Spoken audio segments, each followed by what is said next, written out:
To the Jim Acosta show. It's another day that ends in Y in the Epstein Gate cover up. Meanwhile, over in Britain, there are real consequences happening.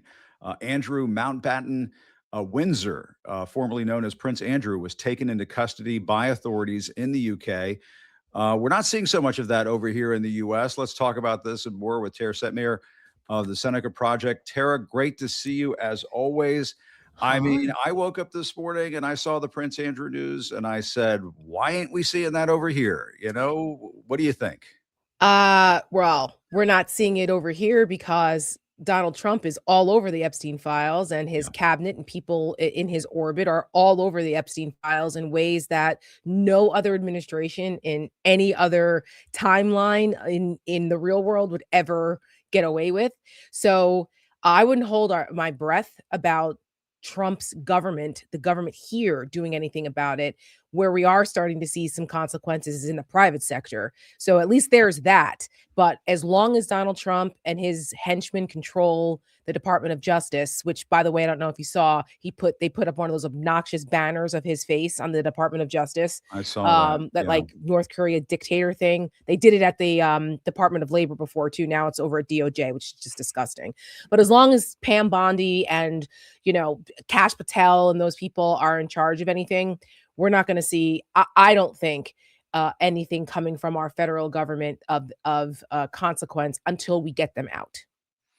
Right. I mean, there are other figures who have had to, withdraw from private and public life. People like Larry Summers, the former president of Mhm. Harvard.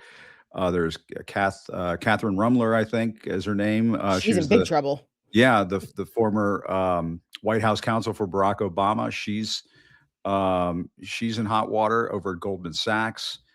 There's a whole slew of folks, but you're right. I mean, Howard Lutnick, the Commerce Secretary, basically acknowledged that he did not tell the full story about his ties to Jeffrey Epstein, how he went to the island once with his family. But this kind of stuff doesn't result in any consequences over here. And to me, what happened with Prince Andrew, I think former Prince Andrew is important. I mean, they're saying that he has been basically arrested on suspicions of misconduct in public office. There are accusations that he shared confidential information with Epstein while Mhm. serving as a British trade envoy. Yep. And this is according to the New York Times. So, I mean, And that they found that out because of the files. because of the files. Right, because of the files and people combing through them. And so it's kind of indirect justice a little bit on the Prince Andrew part of this, because it's actually not about the horrific behavior with him and trafficking women and what happened with Virginia Giuffre. It's not that. It's actually they found another way to get him. So it's kind of the Al Capone tax evasion method at this point. Yeah, and your Seneca Project, which is about galvanizing women, saving democracy. You guys have put together a video on this. Let's play it. Yes. We'll talk about it. I was recruited in 2004. I was 17 years old. It was full-blown sexual abuse. There are 1,000 of us. Our voices are real. This was me at 14 years old. I was only 14. The Epstein files are not about loyalty to any one political party. Shame on any elected official who obstructs truth and justice for the American people. The president's got the power to release the Epstein file right now. I believe he's trying to protect friends and donors. The massive distraction by the Democrats. I am traumatized. I am not stupid. The House voted 427 to 1. The bill is passed. The whole thing is a hoax. I'm deeply disappointed in this outcome. Jeffrey Epstein was not a pedophile, but he liked 15-year-old girls. We want the whole truth to come out. Great video. Excellent And video. when it Tara. comes out, this country. And then Trump the other day is saying he's been exonerated in all this. Right. It's insane. He has not been exonerated in all of this. The questions have not been answered. He's in there tens of thousands of times. Yep. And we don't know what the hell happened. We still don't know what happened. Right. And shout out to Atlas Collective, who we worked with on putting that video together. And we actually did that back when the Transparency Act was first passed, and Mm. still relevant because even though that passed, we've seen how the drip, drip, drip, and the fits and starts with releasing the information, and it still applies. Like, we will never forget who protected predators. America is watching. And so actually that video has been submitted for Webby consideration this year. So we Good. hopefully we'll find out whether it makes the cut or not, but we did submit it. And we'll be doing more because there's so much more now that we have found out from those files and what's in it, that this is going to be an ongoing theme throughout the years. Much as Donald Trump wants to say he's been exonerated, all the file, Pam Bondi can lie her ass off all she wants and keep trying to obfuscate for him, but it's not. In these midterms, people need to think about, yes, who's going to be best to help with the economy and affordability and healthcare and all those things. But are you really going to elect someone whose judgment is as bad as people who would protect predators, that were unwilling to do the right thing here? I think that should be a through line through everything. This is an albatross for Donald Trump and his administration, and it should be, because it's horrific. Yes, and we're just beginning to understand the full scope of this. I mean, Les Wexner, the Victoria's Secret magnate, he Yes. was testifying he gave a deposition before the House Oversight Committee behind closed doors. The Oversight Committee just released a video of him Yeah. giving that deposition. He has denied any wrongdoing in Epstein Gate.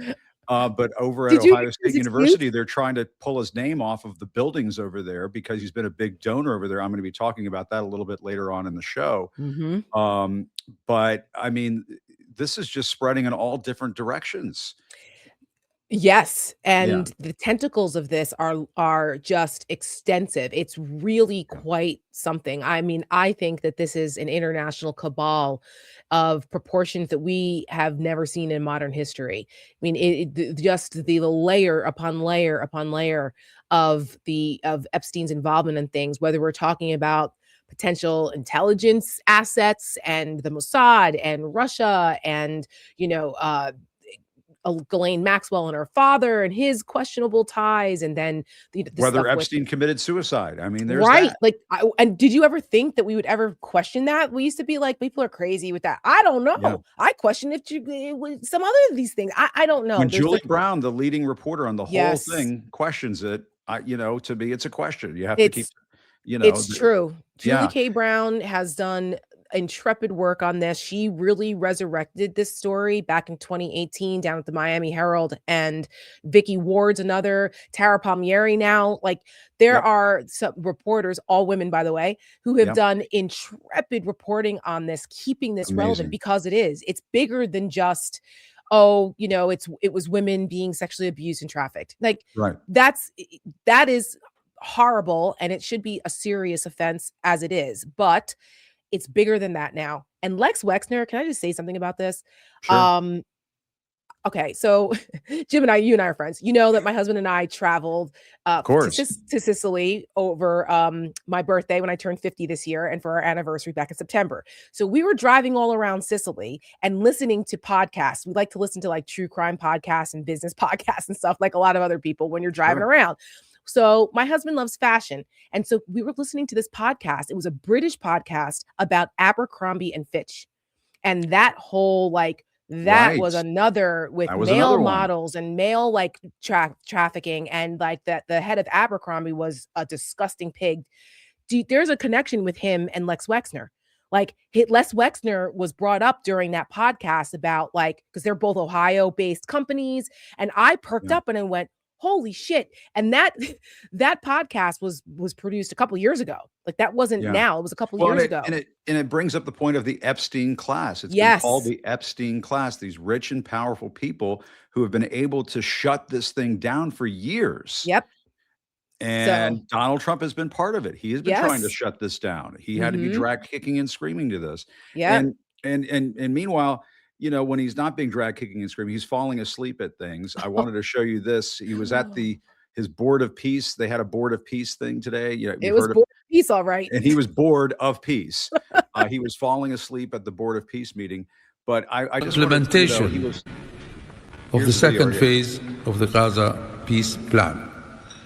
This includes ensuring a lasting successful implementation. It's hard to stay awake when you're the head of the Board of Peace, I guess. And, I just want to point out there are 50 countries that were brought together for this. 27 have joined the board, this according to the Associated Press. Other participating countries, as well as the European Union, came as observers. Trump claims that 9 board members pledged $7 billion, yada, yada, yada. Here are the members of the Board of Peace: Albania, Argentina, Armenia, Azerbaijan, Bahrain, Bulgaria, Cambodia, Egypt, El Salvador, Hungary, Indonesia, Israel, Jordan, Kazakhstan, Kosovo, Kuwait. The list goes on. It's Saudi Arabia, the UAE, Uzbekistan, Vietnam, Qatar, Pakistan. These are not exactly this is not like the leading countries that I think of around the world that are all about peace and prosperity and harmony around the globe. No, peace and freedom and rights and democracy. Not exactly the top 10 or top 20, frankly. No. Viktor Orban, who Donald Trump has modeled a lot of his authoritarian behavior after what Viktor Orban did in Europe and continues to do there. He laid out the playbook for Donald Trump. And so he praised him. Oh, yeah, that's great. Marco Rubio. Oh, yeah, this guy's great. And where's this money going exactly? Where is this money? Where is this money going? I mean, Trump made a lot of comments during this thing when he wasn't sleeping during it that were, again, would have been front page news in any other time. But unfortunately, it's just one of potentially impeachable offenses that he commits per day. So it's just nuts. Like, where's that money going? Why people need to remember the Institute of Peace was forcibly taken over, literally forcibly taken over by federal agents last year when the whole Doge debacle was going on. And they put his name on it too. And put his name on it. The Donald Trump Institute of Peace. Like, it's nuts. And meanwhile, he's talking about bombing Iran. We should just point out that he's now talking about bombing Iran. And the New York Times, put it this way. For a president who ran for office promising to keep the United States out of wars, Trump is now considering what would at least be the 7th American military attack in another country in the past year. He's talking about bombing Iran, despite the fact that he said that they decimated the nuclear capabilities of Iran last year. So, Board of Peace, piece of crap. We're all over the place here. But he can't stay awake. He's falling asleep. Yeah, I mean, listen, Trump is clearly unwell. Not only physically, but mentally. We already know this. The guy is unwell and has been for a long time, and he's deteriorating in front of our eyes. This is the same guy who went after Joe Biden, called him Sleepy Joe Biden and all this, and he's been falling asleep during the day, during work hours, on camera, people are talking to him.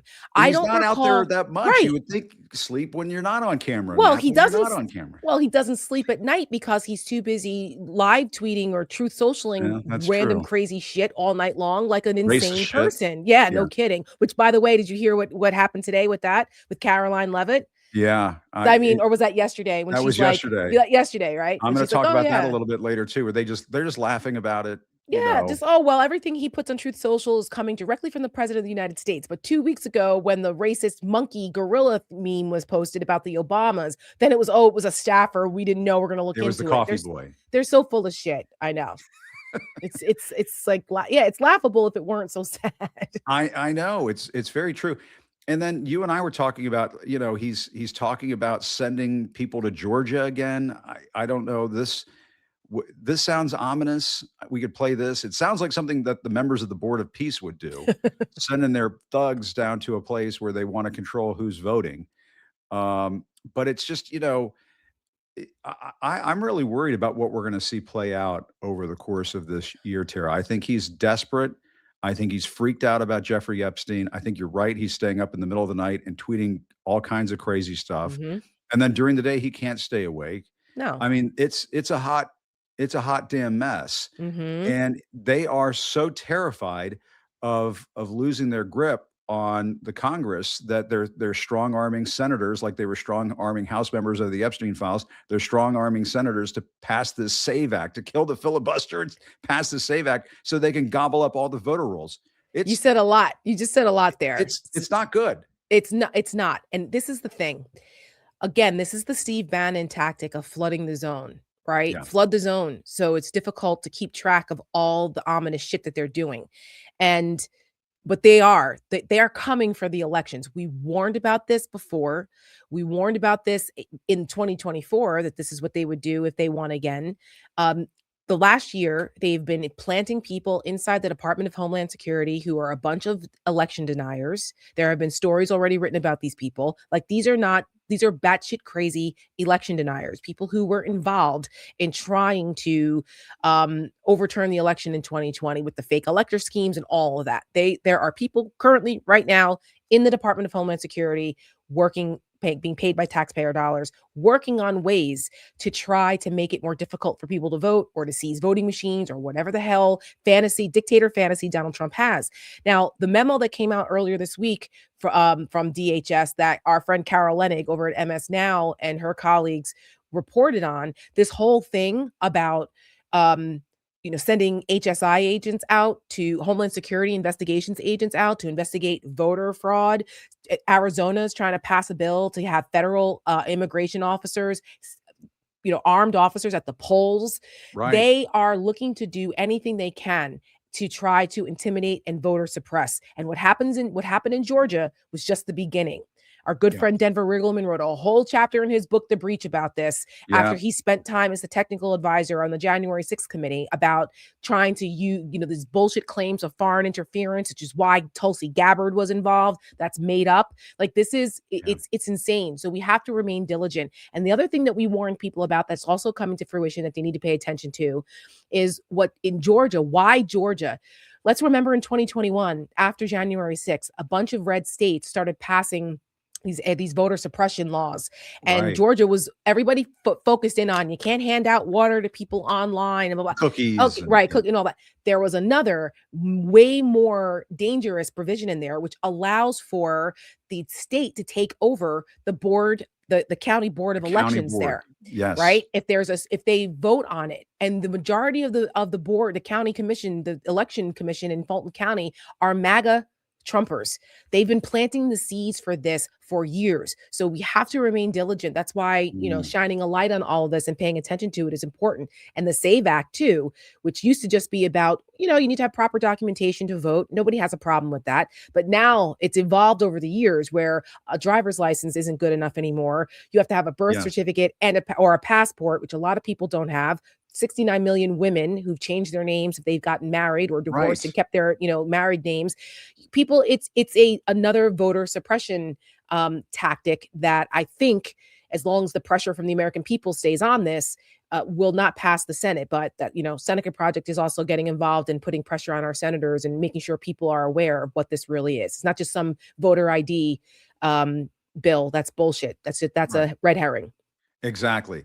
No, Trump wants everybody to think it's about, you just show up with your driver's license and you vote. That's all that this is. No. Please. It took 10 years to implement real ID. Right. Okay. If that were the case, they wouldn't need to kill the filibuster to pass it. Correct. A lot of people just pass that piece of legislation. That's right. It's because they're trying to, the fix is in, as I like to say. But Tara, these conversations go too fast. Let's do it again soon. But great to see you as always. Thank you, Jim. Thanks for always bringing it. Good to see you. I appreciate you. See you soon. Bye. All right. See you soon. Thanks. And I'm glad Tara and I had this really good conversation about Epstein, because I want to stay on this subject, as you know, as the folks know at home who've been watching this show. We are on this like a pit bull on steroids, and we're not going to get off of it. And it's important to note that the Epstein file scandal has brought the subject of sexual abuse of minors and young adults into focus in recent months. It's a story of the rich and powerful assaulting victims whose stories are often ignored by investigators and then covered up by people in powerful positions. It's a pattern my next guests understand. Dan Ritchie and Mike Schick were wrestlers at Ohio State University, and among the young men at the time who alleged they were sexually abused by their team doctor, Richard Strauss, who later committed suicide. Well, just this week, Ohio State students and people tied to the university have been demanding that the name of Les Wexner be removed from campus buildings there. Wexner's name has come up in the Epstein files as an alleged co-conspirator. He has denied that, apparently did so in a deposition before the House Oversight Committee. That video came out. Other important connections in all of this to talk about, but let's talk about this now with Mike and Dan. Gentlemen, thank you very much for joining us. Really appreciate it. Thank you for having us, Jim. And apologies for the long wind up there. It's a story that I think a lot of people remember because it was in the headlines for years, and it was a huge scandal in Ohio. I mean, Ohio State University, it doesn't get bigger than that in the state of Ohio.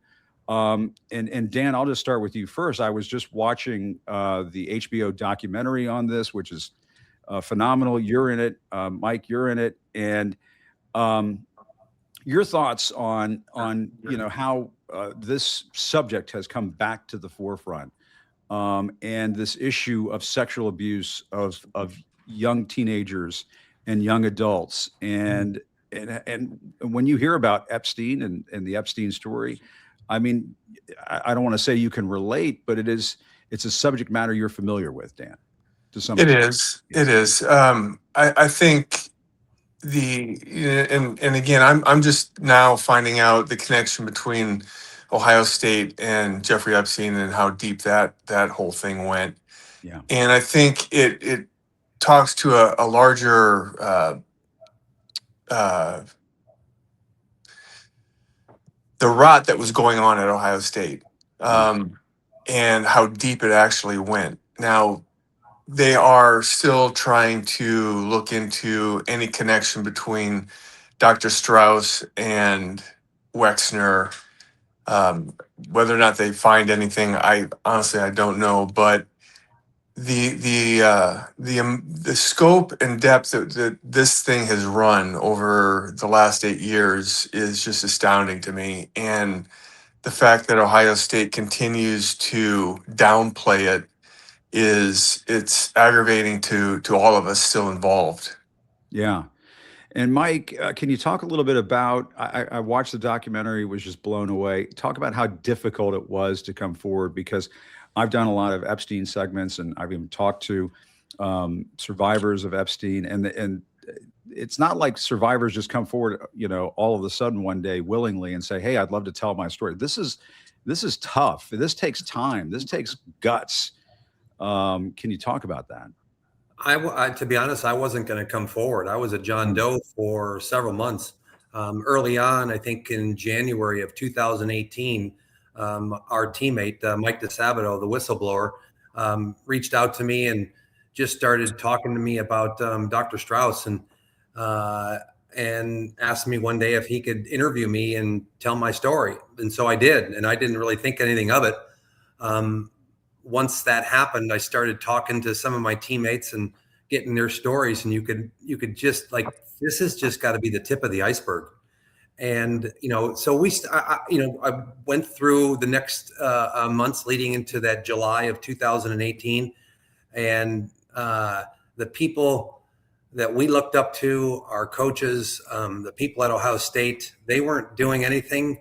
Matter of fact, they were not in our court, and I just, given what I had already uncovered with some of my teammates, I had to come forward. I mean, if anything, I was just going to try and bring this out and the best I could. And next thing you know, Dan jumps aboard and does it as well as a friend. And so yeah, it's hard. I mean, this is a personal thing. I mean, to put this out there so everybody knows my business. I mean, heck, we just went in June of last year to New York to go screen the documentary. I had no idea how much I was going to be in it. And I'm going to be honest with you. I thought I was going to be a soundbite, and I had no idea how much I was going to be in it. And we sat there at HBO's building, on the 20-something floor watching this. And to be honest with you, I'm sitting next to my son. He was my +1. And oh, wow. I Dan's to my right with his +1, his wife. My son's my +1 to my left, and I probably cried through the majority of it. So Yeah, this hasn't been easy. I mean, I think we've gotten to the point now where, we've talked about it so much. I mean, what more am I scared about? Everybody kind of knows it. So, yeah. And Dan, what about you? How was it for you to come forward? Well, at the beginning, all I could see is Mike and a handful of guys talking about this. And I saw what it was doing to some of these guys, and I said, I can't sit by and let them be the only ones. Mike is my best friend. He is my brother, and I had to stand with him. But the difference is I still live in Central Ohio. So I have kids that go to school here, and that was a big decision for me that I had to talk about with my wife and my kids. And God bless her, my wife said, "Do what you have to do." So it has been initially. I was really worried about the backlash that I would get, but I've gotten nothing but positive and just people backing us up. Yeah. Yeah, and the cool thing is that we have each other as a safety net. If I need to call and talk to somebody, we probably talk 4 or 5 times a day. So I mean, we have each other. That's been a blessing. Yeah. And Dan, what about, I mean, since you're in Central Ohio, how big of a deal is this Ohio State University connection to Epstein right now? They're, with Les Wexner, I mean, one of the richest people in Ohio history, testifying before or giving a deposition to the House Oversight Committee. He's denied this. His name came up in the Epstein files as an alleged co-conspirator.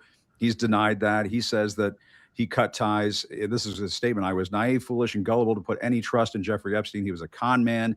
And while I was conned, I have done nothing wrong and have nothing to hide. That's according to Les Wexner. But I mean, people are so, upset about this. They want he's been a big contributor to Ohio State. They want his name off of buildings and so on. Yeah, he's given millions to the university, and I know that it's really starting to gain traction here. And people are talking about it a lot more than they have been, and I'm really curious to see how far this thing goes. And to be honest, I think when it initially came out, my main concern is the guys that are dealing with the Ohio State Dr. Strauss situation. So I did not necessarily put a whole lot of effort into finding out what about the Les Wexner, but the more I read, the more I see, Ohio State has a lot of explaining to do, and I'm really curious as to see what their next step is, considering what they have done to us over the last 8 years. I'm not holding out a whole lot of hope that they're going to do the right thing, but we'll see. Yeah. Well, and the other connection that is very peculiar in all of this, just last week, the House Judiciary Committee Chairman, Jim Jordan, presided over a hearing that involved a lot of testimony about the Epstein files. And this was the one with Attorney General Pam Bondi. And we should note, I mean, for folks who are familiar with the story, they'll know this, but for those who don't, I'll point out Jordan was an assistant coach on the Ohio State team when this abuse occurred. And Jordan claims he knew nothing about it, that he did not know what happened. Here's a statement that he made. He told reporters at one time, I've stood up to the FBI, I've stood up to the IRS. So if I thought there was something wrong, if I knew there was something wrong happening, I would have stood up for them. There was no truth to the fact that I knew of any abuse. This is Jim Jordan, what he said in the past. Mike, your reaction to that? Well, if you go back to that, can you put that last quote back up that you just put in? Yeah. I mean, it says there was one part of it. I've stood up to the IRS. I've stood up to all these people. Well, why didn't you make your way to Ohio as part of the deposition that happened yesterday? We want to uncover what, I'm not going to sit here and say that I know every fact about the Epstein thing or Wexner thing, but you have two of the survivors of Wexner or Epstein, Virginia Giuffre and Maria Farmer. I mean, they both are on record in depositions saying that they were sex trafficked or sexually abused at Wexner's home. I mean, if that's not enough to depose somebody like a Wexner to find out, the more knowledge about what's going on. I don't know what is, but I look at Jim. He was our coach for 5 years, and then I stayed on as another 3 years as a volunteer coach. So I was there for a year with Jim, so 6 years, and and then to be honest, I sat through his deposition. I got to sit in on that. And it's just heartbreaking when you sit across from somebody that you spent so much time in your youth, answering the way he was answering, when a lot of it was not, in my perspective, accurate. So it's sad. It really is. And we've been sitting here fighting for the last 8 years to get accountability, and he's sitting in a position right now where he could be helping us. There's not one person that he's reached out to, and this isn't about Jim Jordan, but there's not one person that he's reached out to that, hey, what can I do to help? It's always about covering himself and not, reaching out to find out what he could do. I mean, who's to say that him being there at the deposition and I'm going to go and rally to be there for my guys. I want to find out information about all this stuff for my guys. I mean, he was the coach. He was a coach. Why couldn't you do that? Yeah. I don't know. It's sad. It just really is. And for me, this whole thing, for the last 8 years with me, I mean, betrayal in so many ways with, the key people that were a part of my life and the university. So, yeah. And is that how you feel as well, Dan? I honestly, Mike's volume, I couldn't hear him, but okay. I will say that over the 4 years that I was there, unless you are blind and deaf, there's no way in hell that anybody could go through that building that we practiced at to not listen to the wrestlers in the locker rooms talk about what was going on in there. So to say that Jim Jordan didn't know anything, I've said it before. It's a lie. And Dan, why do you think that is the case? Why hasn't he done more? Why didn't he stand behind you guys and fight for the truth the way he says he fought against the FBI and the IRS and all the other things?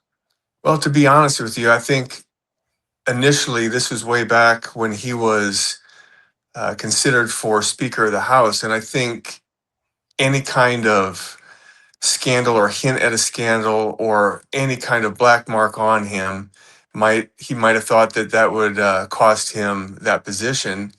And he took the position that he didn't know anything. And maybe at some point he's thinking to himself, this is going to die down. Nothing's going to come of this. It's been so long. But, and I tell people this all the time, we're wrestlers. We're not going to take a knee. We're going to fight this to the end. So to think that he would just think that this is going to just die down, I think he sorely misjudged it. Yeah. Yeah. And Mike, can we talk about the broader issue of what young men and teenage boys go through when they are sexually abused? Because it's one of those subjects that just does not get talked about really at all. And when I looked at the documentary, the picture that they paint, the circumstances that are laid out is that you guys would line up for physical exams. Dr. Strauss, the team physician, the athletics program physician, would abuse the guys, and then the guys just didn't know what to do about it. And they walked out and just looked at each other and didn't know what to do about it. I mean, that's how it's described in the documentary. I can't imagine what that was like, the torment, what you must have gone through over the years, trying to just how do I deal with this? What it does to young men and teenage boys who go through this. Yeah, I'm trying to uncover just how deep it's affected me, over my time. I mean, a lot of things that have come about in my life. I mean, trust is a big issue with me. I mean, and did that stem from what happened to us back at Ohio State? I'm sure it does on many levels. So I look back at you're an 18-year-old kid just finishing high school and you're ready to go spread your wings. I'm from a small little community down here in Florida with a conservative mom and dad, and they send me off to a university that's 60,000 students, faculty, and staff, and the university is like a city. And then you start putting your trust in all these people that they're going to protect you and do what is in your best interest. And all of a sudden you're thrust into getting exposed to a doctor that was doing what he was doing. It's like, whoa,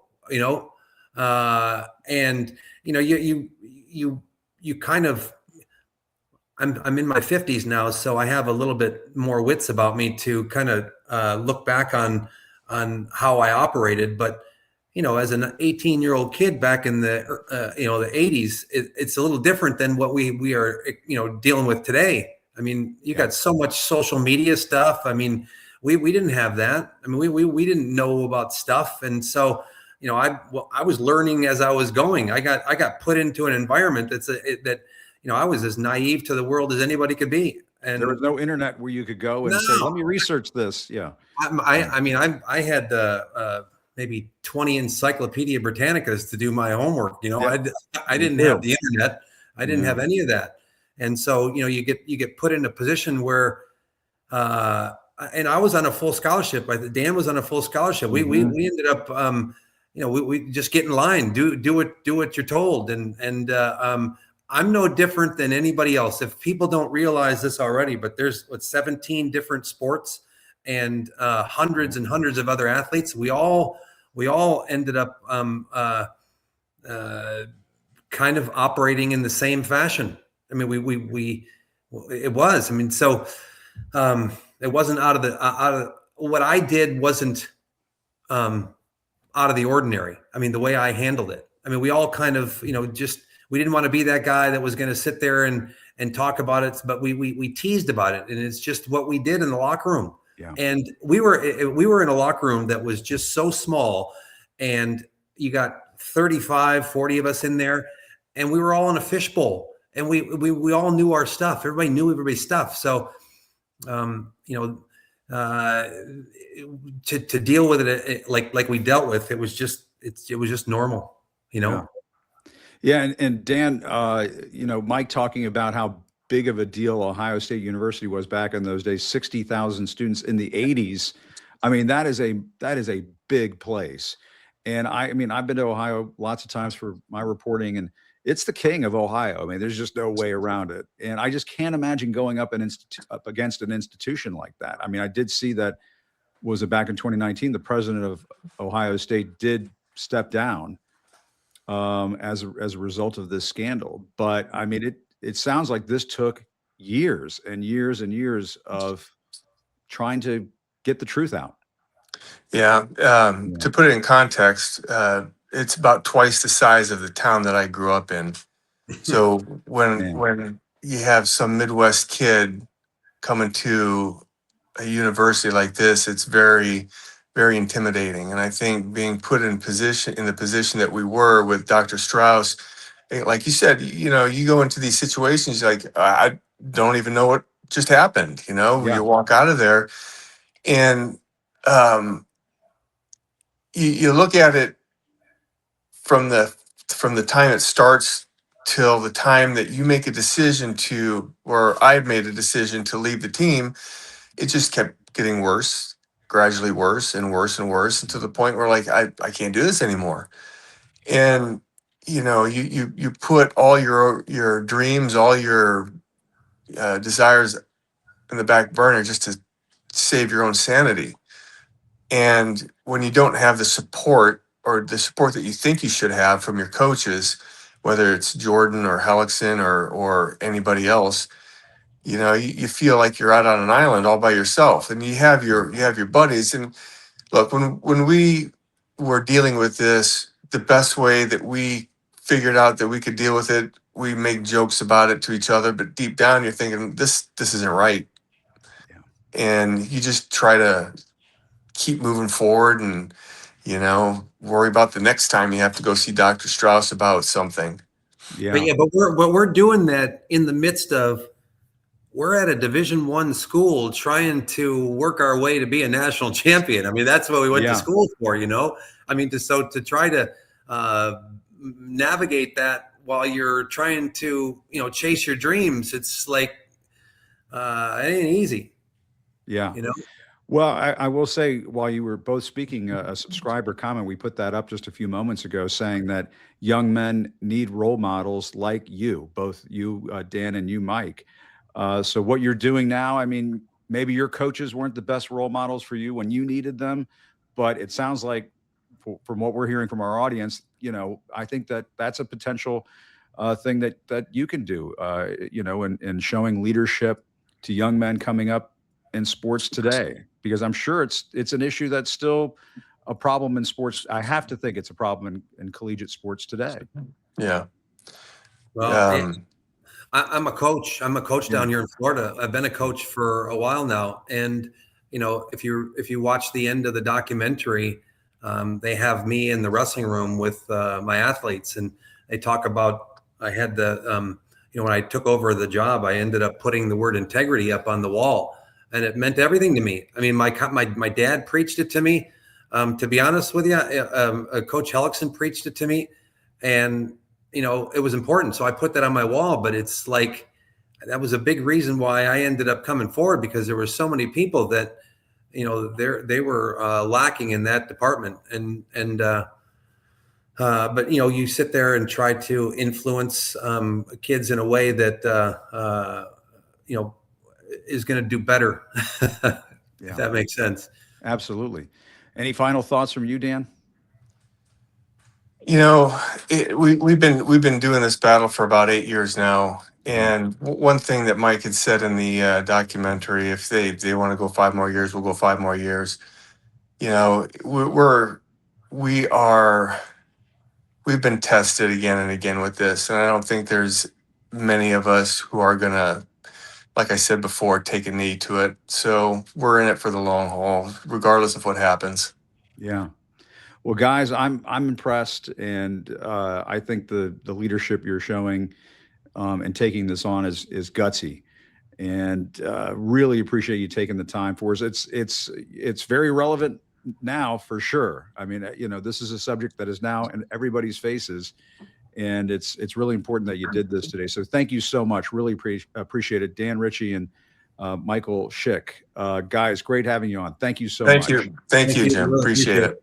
Please stay in touch. We'll stay in touch. Thank you so much. And, I think that, the lessons that can be drawn from their story, which happened in Ohio at Ohio State University, and you take the lessons that they've learned over the years, you take the lessons that we've all learned from the Epstein files saga.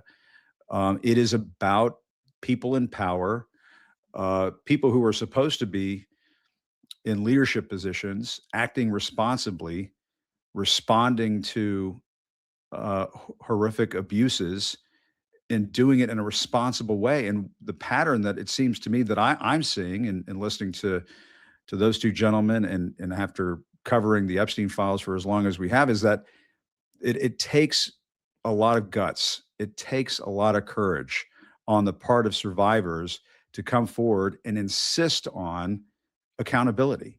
And that's it. At the end of the day, it's about accountability. You look what took place just today over in the UK and Britain, with the former Prince Andrew being arrested, being brought into custody and brought in for questioning about his ties to Jeffrey Epstein.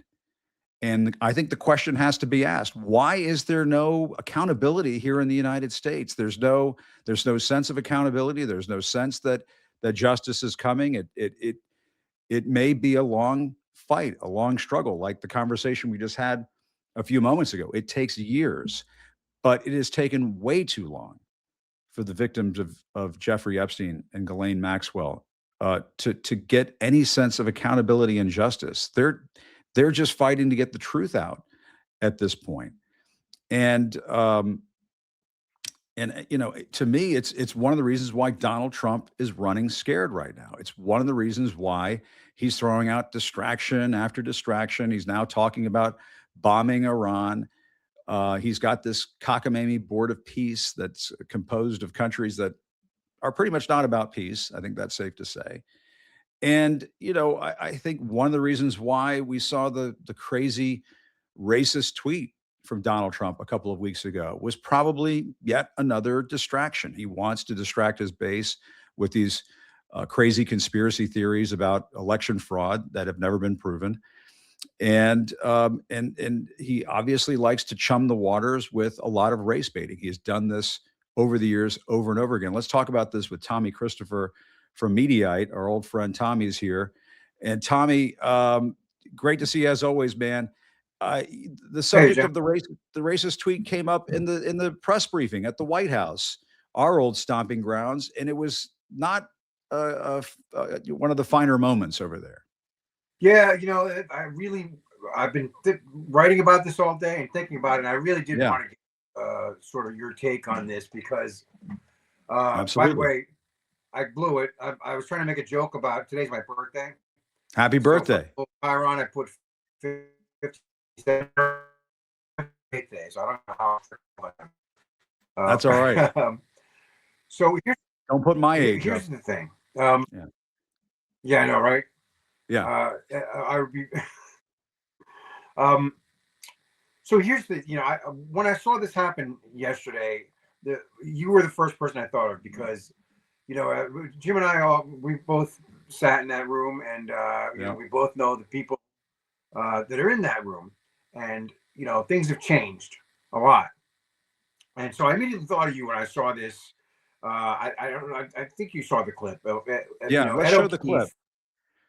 Do you have it? Let's show it. Democrats all. It was always my pleasure to help Jesse along the way. So Ed O'Keefe. Where or when does the president believe he's been falsely called racist?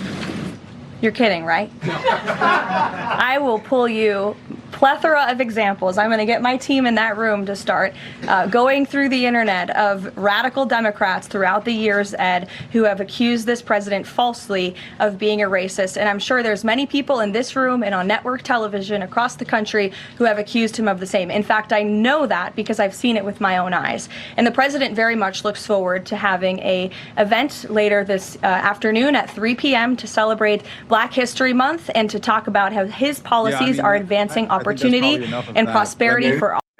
They were laughing there in the briefing room, and then what she said was laughable. Well, go ahead, Tommy. Right. So, this is the thing. I've sort of been dying to get your take on it, but before I ask you for it, I just want to point out that Ed O'Keefe is a guy that I have pounded over the years because of the way that he used to go after Biden, and not in ways that I was considered to be in good faith. I don't think Ed O'Keefe was biased against Joe Biden or whatever. I just think Ed O'Keefe is one of those guys that we all know who just sort of takes the shot that's going to get a reaction, And so I like Ed. He's a good reporter, but I know what you mean. Yeah. Look, I'm not trying to crap on Ed. I'm just trying to say I don't think Ed is some kind of lunatic liberal. Okay. Yeah. And I think Ed did a great job there. And I think Ed phrased that question perfectly when he said, when does the president think he has been falsely accused of racism? He asked for those examples, and I don't want to coach you, so I just want to note that. And I also want to note that after that moment came out, the Trump War Room, which is an official Trump account, posted a tweet from Ed O'Keefe calling Trump out for these racist tweets from 2019, as if that was some kind of an own on Ed O'Keefe. Okay? Yeah. And I wrote a column today, I think you saw it, in which I pointed out that those racist tweets that Ed O'Keefe called out were also called out by like half a dozen Republicans at the time. Right. Yeah. And so, but isn't the bigger story here, though, Tommy, is that, and maybe it's not the biggest story, is that, and correct me if I'm wrong, were there other reporters in the room after Ed asked this question who followed up and said, right, exactly. You know, Go ahead. there You there tell are me what plenty you. of times when Donald Trump has behaved like a racist. Give me a break. He is a racist. You know, there's the birther conspiracy. You know, I mean, there's the list goes on and on. This is one of the problems that I have with the White House press corps these days. Like it ain't that hard to just follow up on your colleague's question. Yeah, right. So I think that's the angle that sort of you and I can agree on, and sort of you know, it really hits home because, you know, I mean, there were times, it's rare, but there have been times when reporters have teamed up and tried to get an answer when somebody, it certainly happened under Obama, and Sure. yet nobody in that room. Not only that, but I wish that I could have seen who the chimpanzees were that were laughing at that, because you know, it's hard to tell anymore because there are so many like MAGA propagandists populate that room, and there were a lot of laughs, and that's probably who it came from. Yeah. But no one was there to speak up and say, okay, but you know what? You didn't name one that was false, or why it was false. Which one do you think was false? And Yeah. Well, part of the reason why that, is, I mean, go ahead. yeah, well, that disturbed me. And the fact that you know, not one of the only network that reported on the exchange was Fox News. CNN didn't. MS Now for some reason didn't. And you know, the only outlets that ran with it online were right wing outlets, as if like this was a big, like her quip, "Are you kidding me?" was some kind of a big own. Well, and this just in, I mean, correct me if I'm wrong. She did not name a situation where Trump was falsely accused of being a racist, right? I mean, She just said all of them were my false. staff will look into it. Yeah. I mean, Yeah. Caroline is the latest in a long line of gullible, you know, in over their head, incompetent fools to be a White House press secretary under Donald Trump. And they just go out there and make a fool out of themselves. And they just, I assume they're going to regret it later in life, but you go from Sean Spicer lying about the crowd size for Donald Trump's inauguration to Sarah Huckabee Sanders, who was revealed in the Mueller case to have been, in his investigation, to have lied to the White House press. That was the thing that came up during the Mueller investigation. You have Kayleigh McEnany, and all of the time she lied. And and then she came out that one day after January 6th, where it looked like the real Kayleigh McEnany finally showed up in the White House briefing room. And all of a sudden she was like, she was just as mortified as everybody else, at least for like a brief fleeting moment. And now we have Caroline Leavitt, who used to work in the White House press office for Donald Trump during the first administration.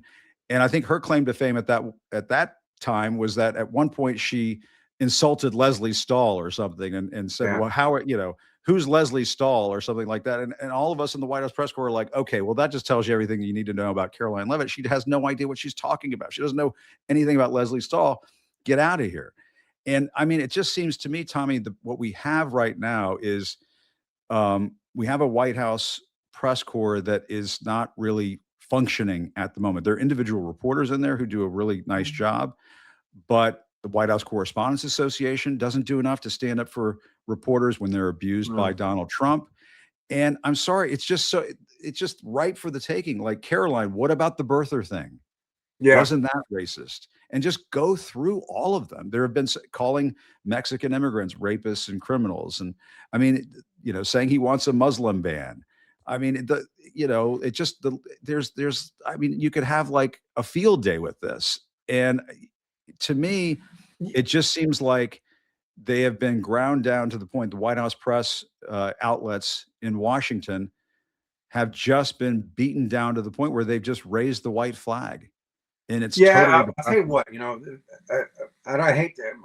I don't like to name names, but I do, you know, like there was one reporter, I don't want to name him, but before this exchange was sort of like joking around with her. And like, you know, it's like, I don't know. It really bugs me. And how can you laugh at anything that she says or take lightly anything that they do when they ban the Associated Press from the White House press pool? Yeah. You know, when they go after news organizations the way that they have. Trump still calls the press the enemy and all of these other things.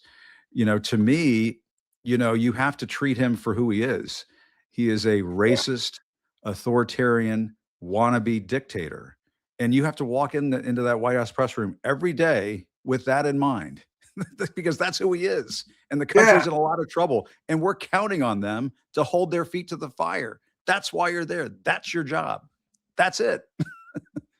And here's this is the other thing. Like, you can, I mean, they've made racism into such a matter of opinion that it's almost, like they can explain anything away, or they can try. But there's a factual basis for what she said that is just nakedly false, which was she said that people who have accused Trump of racism were all of these radical Democrats, and that's just not the case. Like, just last week, it was Tim Scott. And over the years, it has been Republican after Republican, people who, in my column today, I pointed out that J.D. Vance called him America's Hitler. That's right. I mean, I don't know why Donald Trump has a problem with being called Hitler. His own vice president once wondered if he was America's Hitler. I mean, the other thing, Tommy, is that Caroline Leavitt said at that briefing, if I'm not mistaken, that that Donald Trump is the one who is behind those Truth Socials. If it's a Truth Social post, it's from Donald Trump. She said this at the briefing. Yes. Despite the fact that 2 weeks ago, they said, well, first she said, oh, get rid of this fake outrage over the racist tweet of the Obamas portrayed as apes. But then that didn't work. That explanation, that comment didn't work. And they had to concoct this lie that some staffer did it, which is absolute horseshit. There's no question about it. That is horseshit. And so how does that square with what she said yesterday, that if it's a post from Donald Trump on Truth Social, it's from Donald Trump? Yeah. I mean, help me out here. I don't know. Make it make sense. Make it make sense. But I'm glad that you wrote the piece on Mediaite, and people should go check it out. But it just seems to me there are good people in there. And I know we don't want to paint with too broad of a brush, because there are people who are doing a fine job over there, but they're not, people need to understand this. They're not being sent in to that briefing room or into the Oval Office with the full backing of their news organizations. By and large, the news organizations, the corporate news organizations, are petrified of pissing him off these days, and they're threatened on a regular basis by his people, and they're just nervous Nellies behind the scenes. And when your executives and bosses are nervous Nellies behind the scenes, that makes reporters who go in there self-edit, self-censor, not be as tough, be worried about the consequences. Will I keep my job? Will I get that anchor gig that's coming up next? Is my career going to be on the line if I ask the wrong question? All of that shit should go out the window when you're dealing with the person who's the most powerful person in the world in the United States of America. That's my view. Yeah. Speaking of which, I checked, and Ed O'Keefe, the guy who asked a really great question, I can't praise him enough for that question. Yeah. His own network did not run the exchange on the CBS Evening News. I wonder why. I wonder why that is. They're too busy saluting Marco Rubio. They're too busy, both sides in January 6th. I mean, Barry Weiss, Anderson Cooper just left 60 Minutes, heck of a job, Barry. Heck of a job that she's doing everything. And when you think about it that way, you do have to sort of give Ed O'Keefe props. And I also want to point one other thing out. I know that you probably got to get going, but one point that gets missed in all this, I can't believe that none of the networks ran with that exchange with Caroline Leavitt.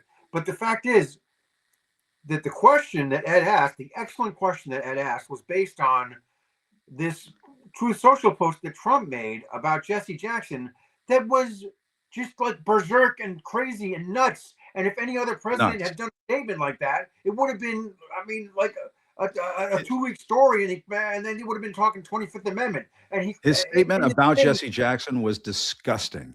His statement about Jesse Jackson was disgusting. Yeah. Jesse Jackson is a civil rights pioneer. He delivered the Keep Hope Alive speech that will be remembered for all eternity. And Donald Trump, because he is losing his mind and losing his grip on reality, put out a crazy, race-baiting, insensitive post about somebody who had just passed away. And he does this. He did it with Rob Reiner. In what world does the president of the United States put out crazy, insensitive posts in memory of somebody who just passed away and is beloved by millions of Americans? Yeah, and it only happens if you're batshit crazy. That's it. Yeah.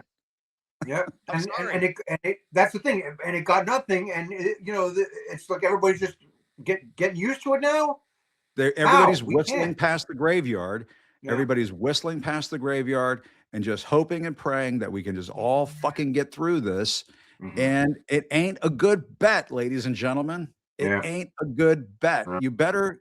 It's time to put the big boy pants on for all the big boy and big girls in Washington, D.C. They got to put their big boy and big girl pants on and come to this with the seriousness that this moment requires. Because to me, that is not what's happening. And the public is so frustrated and so pissed that they come here to get their news. They come to independent media to get their news because they're like, I can't watch it if the anchor of the CBS Evening News is going to say, "We salute you, Marco Rubio." They're just not going to fucking watch.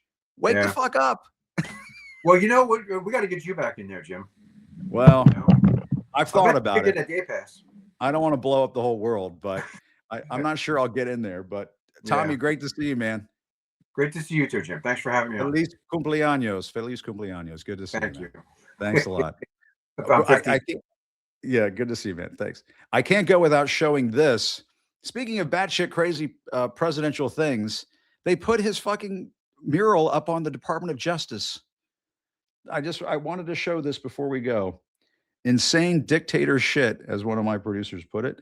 And it is insane dictator shit. This is, I mean, and I know sometimes like, oh, Jim, I get the comments, you're cursing again. Must you curse and say the F word and the S word and the GD word and all the, yes, this is goddamn fucking crazy shit. And it's totally not dictator behavior. It's totally normal for the president of the United States to put his name and his picture on every federal building in Washington, D.C. That's just totally normal. And I just have to ask the question, at what point is somebody in a position of authority in Washington, D.C. going to say boo about this and say something about this? Well, one of the networks, please end your newscast by saying, why is the president putting his face and his name on all of these buildings? Isn't that nuts? Isn't that cuckoo for Cocoa Puffs? Isn't that one flew over the cuckoo's nest? Yes, it is. This is not North Korea. Donald Trump is not Kim Jong-un. Ladies and gentlemen, there are midterm elections, 8 or 9 months away. His ass is on the line. His party's asses are on the line. That's how democracy works. That's how we do things in this country, at least for now. But he is acting as if all of that is not going to occur. He is acting as though he's staying and that his party is staying in power no matter what. And people better start waking up. I don't know how many signs and how many pictures of himself and how many times he has to name things after himself around Washington, D.C. before #ThisTown gets the memo, gets the message that this president is out of control. And as I've said many times, probably out of his mind. I want to thank everybody for tuning in today. My thanks to Tara Setmayer for joining me. My thanks to Dan Ritchie and Mike Schick for their courage in coming forward and talking about the abuse that they suffered at Ohio State University. I'm really proud of putting that interview together, and I want to thank my whole team and everybody involved in that story for bringing that to you. I think it's extremely important. We're going to stay on this subject, folks. I know it's not the most comfortable subject, but it's something that we have to talk about if we're going to get better as a society.